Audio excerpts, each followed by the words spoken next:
Bismillahirrahmanirrahim. Assalamualaikum warahmatullahi wabarakatuh. Apa kabar semuanya? Semoga kita semua masih dalam kondisi yang sehat walafiat, dan tentunya tetap semangat ya, tetap semangat selama eh, kita menjalani apa namanya study from home gitu ya, atau belajar dari rumah ya, terutama terutama untuk materi atau mata kuliah matematika industri. Saya harap kalian tetap semangat gitu ya, walaupun tugas menumpuk. Oke, tidak masalah, karena saya yakin dari tugas-tugas itu kalian akan mendapatkan sesuatu yang bermanfaat gitu ya. Jadi itu mungkin bentuk apa namanya, bentuk umpan balik ya. Jadi saya pengen tahu apakah kalian benar-benar memahami apa yang saya sampaikan melalui online ini apa tidak gitu.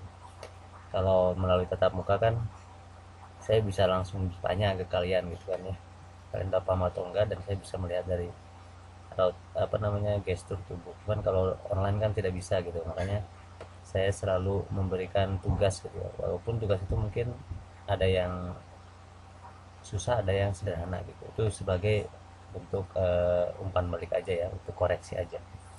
Baik, untuk kesempatan kali ini saya akan melanjutkan materi yang sudah kita bahas sebelumnya, yaitu mengenai mixed strategy games. Jadi kalian sudah dari awal sudah tahu seperti apa itu teori permainan gitu ya, dan kita sekarang sedang fokus untuk menyelesaikan kasus eh, permainan yang melibatkan dua orang dengan jumlah atau sum zero games, jumlah permainannya nol gitu ya. Dimana kalau jumlah permainannya nol itu artinya apa, yang satu untung berarti yang satu rugi gitu ya. Jadi kayak taruhan gitulah sebenarnya mah ya. Oke, minggu lalu saya sudah jelaskan mengenai dominan strategi. Jadi setelah kita menemukan kasus gitu ya, awalnya kan ini nih, ada kasus, kita cek dulu apakah dia mempunyai titik kesetimbangan apa enggak, atau yang kita sebut apa, saddle point apa tidak gitu kan ya. Setelah kita cek, oh ternyata nih dia punya saddle point, oh berarti itu solusinya, solusi untuk permainannya gitu ya.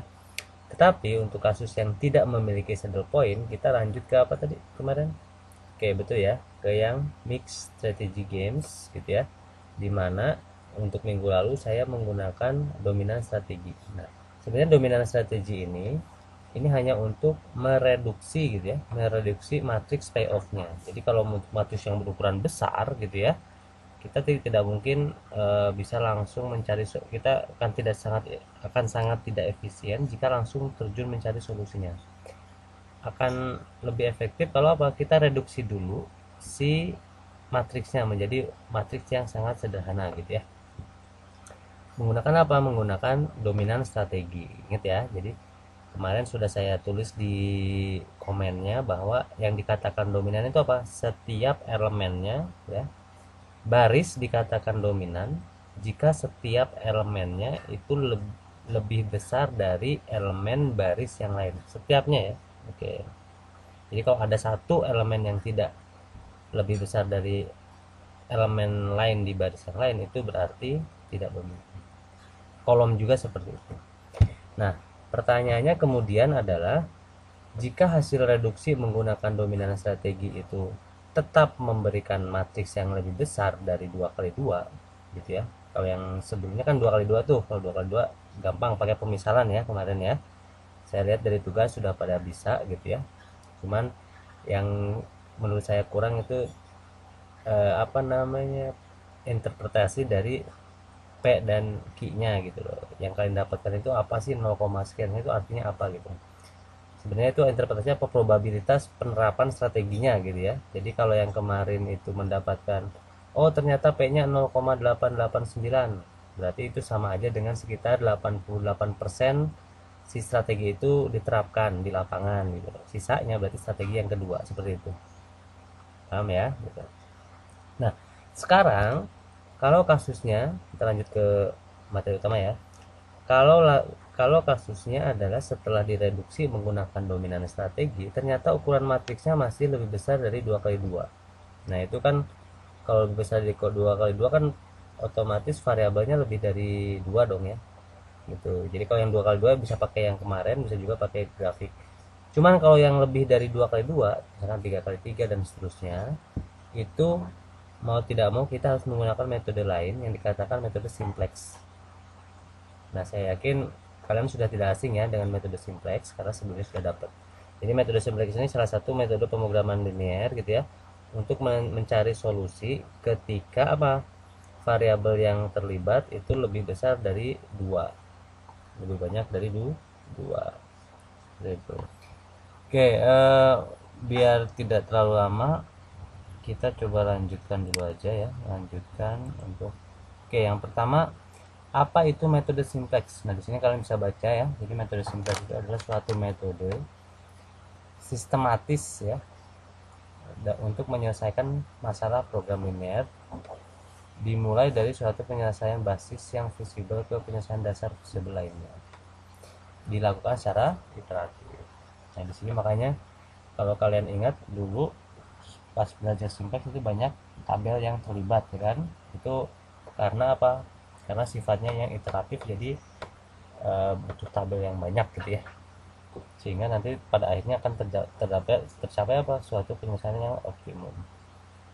Nah algoritmanya tersendiri itu adalah yang pertama kalian harus formulasikan. Jadi kalau ada masalah program linear atau apapun untuk menggunakan metode simplex, yang pertama adalah formulasi dan standarisasikan modelnya, bentuk tabel awal. Setelah dari sini bentuk tabel awalnya, tentukan kolom kunci dan baris kunci, kemudian masukkan variabel pendatang ke kolom variabel dasar dan mengeluarkan variabel perantau. Ini apa nih, dasar dan perantau gitu ya.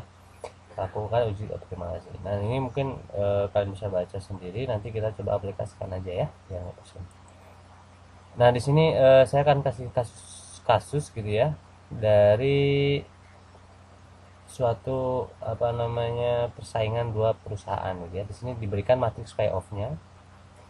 Saya yakin sudah paham ya cara membaca matriksnya gitu ya. Nah, pertanyaannya adalah tentukanlah strategi optimum untuk masing-masing pemain. Jadi yang pemain optimumnya gimana nih, si A sama si B gitu ya. Nah, langkah pertama apa? Oke, langkah pertama kita akan tentukan dulu nih dia punya titik maksimin apa minimax enggaknya gitu kan, maksimin sama minimax sama apa tidak gitu. Ternyata setelah kita cari maksimin itu kan kita cari minimum pada barisnya gitu ya, kemudian dari kumpulan minimum itu kita ambil paling besar, paling besar ini sorry ya, ini cari yang paling besar kemudian diminimumkan. Nah ternyata di sini didapat apa, minimaxnya 3 sedangkan maksiminnya min 3. Otomatis kita bisa katakan bahwa permainan ini tidak memiliki saddle point. Nah berarti kita akan lanjut ke apa, mix strategy games ya. Ini kasusnya kasus strategi campuran ya. Nah langkah pertama coba kita reduksi dulu deh baris dan kolomnya menggunakan dominan strategi gitu ya, strategi dominan. Bisa nggak kita kurangi, kita cek misalkan A1 dengan A2, oke A1 3 lebih besar dari min 3, betul. Min 1 lebih besar dari 3, tidak ya, min 1 lebih kecil dari 3, berarti A1 tidak dominan atas A2. Kita cek lagi A2 dengan A3, min 3 min 4, oke ini min lebih besar, 3 dengan min 3 lebih besar lagi, min 1 3 ini lebih kecil, berarti si A2 tidak dominan juga pas A3. Jadi kita bisa katakan ini tidak dominan ya, tidak ada yang dominan untuk baris. Kolom juga ternyata sama, maka kita bisa simpulkan tidak ada satupun baris atau kolom yang dominan. Oke. Nah dengan demikian ya, dengan demikian kita akan menggunakan metode simplex ya untuk kasus ini. Nah terdapat dua formulasi dalam menggunakan metode simplex. Satu sebagai pemain baris. Sebagai pemain baris kita akan meminimumkan Z, di mana Z itu adalah X1, X2 dan sampai XM dengan pembatas seperti ini ya. Ini lebih besar dari 1. Nah, untuk uraiannya nanti kalian bisa lihat di buku pemrograman ya, yang buku paket yang kita gunakan itu seperti apa sih dapat rumus seperti ini gitu ya. Oke. Cuman yang perlu kita ingat bahwa X1, X2 ini bukan apa namanya, bukan peluang langsung ya. Oke. Jadi dari X1, X2, XM ini gitu ya, itu ternyata dirumuskan sebagai apa?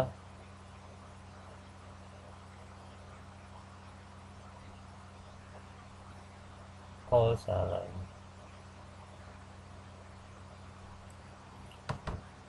Oke. Nah, untuk menentukan peluang setiap apa namanya? Setiap strateginya, kita setelah dapatkan X1, X2-nya berapa dan seterusnya, kita cukup masukkan XI dibagi Z. Z itu nilai maksimum atau nilai minimumnya ya nanti. V-nya ini adalah 1/Z. V-nya itu adalah nilai permainannya. Nah, untuk pemain kolom itu sebenarnya dualitas dari program atau formulasi ini ya. Kalau dualitas itu artinya kalau di sini meminimumkan berarti untuk pemain kolom apa? Memaksimalkan gitu ya. Jadi hanya kebalikan dari si pemain baris. Memaksimalkan ya. Oke, untuk Y-nya sama ya. Oke. Lanjut ke kasus yang tadi. Jadi ya, untuk kasus yang tadi itu kan matriks payoff-nya seperti ini ya. Untuk menghindari nilai-nilai negatif sehingga nanti nilai permainan apa namanya si kurang dari nol gitu ya, supaya tidak membingungkan. Pokoknya kita ubah dulu deh ini jadi positif gitu ya, nggak masalah sih, supaya itu aja, supaya namanya constraint-nya ini kalau digambar kan bisa jadi pembatasnya itu apa namanya lebih besar lebih kecil gitu ya, tapi kalau dipositifkan semua kan kita bisa lebih tahu grafik daerahnya yang mana gitu kalau yang dua dimensi ya. Jadi itu alasannya. Jadi kita coba positifkan semua dengan cara apa? Kalau di sini min 4 berarti kita cari supaya dia jadi satu. Ini paling kecil kan min 4 ya. Tambahin 5 deh gitu, supaya dia jadi positif. Jadi semua elemen kita tambahin 5, maka akan didapatkan elemen seperti ini. 3 tambah 5, min 1 tambah 5, min 3 tambah 5 dan seterusnya ya. Oke, nanti ini pengaruhnya di mana nanti akan kita lihat. Nah, setelah kita dapatkan ini, maka langkah pertama apa? Ini langkah pertama. Langkah kedua adalah formulasikan ini ke dalam bentuk eh, kasus pemrograman linear ya, model matematik gitu kan. Nah, kita akan gunakan yang maksimasi ya, maksimasi karena untuk metode sintaks itu yang biasa dipakai itu maksimasinya. Jadi kita akan bertindak sebagai pemain kolom. Jadi ini B1, B2, B3. Kita akan memaksimalkan Y1 tambah Y2, Y3. Untuk membuat constraint-nya kita cukup pasangkan aja ya 8 Y1, 4 Y2, 2 Y2, Y3 gitu ya, kurang dari 1 dan seterusnya. Ini dalam metode simplex itu kan harus dibuat menjadi sama dengan kan. Maka cara menambahkan dia menjadi sama dengan adalah tambahkan variabel select S1, S2 dan S3 ya, supaya jadi sama dengan 1. Seperti ini ya, tambahin aja supaya jadi 1.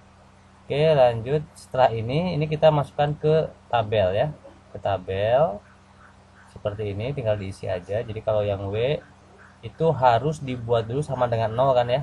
Jadi si Y1, Y2 dan Y3 itu pindahkan ke kiri. Jadi W dikurangi Y1, Y2, Y3 gitu kan ya, dikurangi. Jadi min 1, min 1, min 1. Ini kita isi dengan koefisien-koefisien dari si persamaannya tadi ya. Oke, yang di sini basisnya adalah W, S1, S2, S3. Oke, udah bisa ya. Nanti coba dicek lagi cara ngisinya, dilihat dari ini ya, ini dilihat, nanti masukkan ke tabel. Oke, untuk proses iterasinya mungkin tidak akan saya terangkan di sini gitu ya. Nanti kalian bisa coba sendiri. Nah, di akhirnya nanti akan didapatkan hasil seperti ini, hasil akhir proses iterasi metode simplex. Nah, ini didapat seperti ini. Artinya nilai W yang optimum itu adalah 0,2296, di mana Y1-nya berapa? 0,0714, Y2-nya 0,0561, Y3-nya 0,1020. Nah, yang kita mau cari adalah nilai permainan dan peluang Y1, Y2, Y3-nya kan. Oke, jadi kita cukup masukkan aja ke rumus ya. V-nya itu sama dengan 1/W. Itu ya, 1/W dikurangi 5. Kenapa? Karena tadi kan ada penambahan 5 tuh. Nah, nanti berpengaruhnya di sini. Cukup dikurangi 5. Gitu ya. Jadi kalau ditambahin 5 berarti balikin lagi ke awal, jadi apa? Dikurangi 5 gitu ya. Kita masukkan nilainya 0,2296 kurangi 5, jadi dapatnya min 0,6446. Ini nilai permainannya. Lanjut untuk Y1 gitu ya. untuk Y1 atau peluang Y1, peluang B1 itu sebesar Y1 dibagi B 0,3110, Y2 nya 0,2443, Y3 nya 0,442. Nah di sini kalau kita tambahkan kan harusnya Y1 tambah Y2 Y3 itu harusnya 1 ya. Di sini masih kurang 5 poin. Itu bisa jadi efek karena pembulatan ya. Ini saya bulatkan menjadi 4 angka desimal, tidak masalah. Paham ya? Jadi di sini bisa dikatakan bahwa Y1 itu 31%. Artinya si perusahaan B supaya mendapatkan solusi yang optimum itu menerapkan strategi B1 sebesar 31%. Ini 24% untuk strategi B2. Strategi B3 sebesar apa? 44%. Nah, itu bisa jadi jumlah produknya gitu ya. Atau misalkan kalau dia waktu ya berarti dari waktu promosinya gitu ya. Gitu kalau dia promosi kan berarti dari total waktu yang tersedia, oh berarti si B1 ini digunakan 31% nih dari waktu yang digunakan untuk promosi. Y2 24% gitu ya. Jadi kalian harus tahu arti yang kita punya ini. Nah, sekarang dari sini bisa nggak sih mencari si X-nya? Oh, ternyata bisa karena ini kan saling apa? Si X dan Y itu kan saling dualitas ya. Dual dual apa namanya? Dual solusi, solusi dualnya. Jadi untuk mendapatkan X kecil, X apa peluang dari si X-nya itu sebenarnya kita sudah dapat dari si S1. Jadi karena dia dual berarti si S1 ini adalah mewakili untuk X1, X besar 1, S2 di sini X besar 2, ini X besar 3. Gitu ya. Jadi mudahnya enaknya gitu. Jadi dapat ini, maka kita bisa dapatkan peluang untuk strategi 1. Strategi 1 berarti X1, X1 nya mana ini ya, S1 ya. Oke, betul. Dibagi 0,09 sama S2 juga sama gitu, S3 juga sama. Nah, jadi artinya sama ya. Jadi si perusahaan A tadi menerapkan strategi A1 sekitar 44% lah proporsinya. Ini 31, strategi 2 24 persenan, ini 31%. Nah, mungkin itu yang bisa saya sampaikan pada pertemuan kali ini. Seperti biasa untuk yang belum jelas dan ingin ditanyakan silakan ketik komentar aja ya di komentar forum kelas, dan mudah-mudahan ini bisa apa namanya bisa dipahami. Terima kasih atas perhatiannya. Wassalamualaikum warahmatullahi wabarakatuh.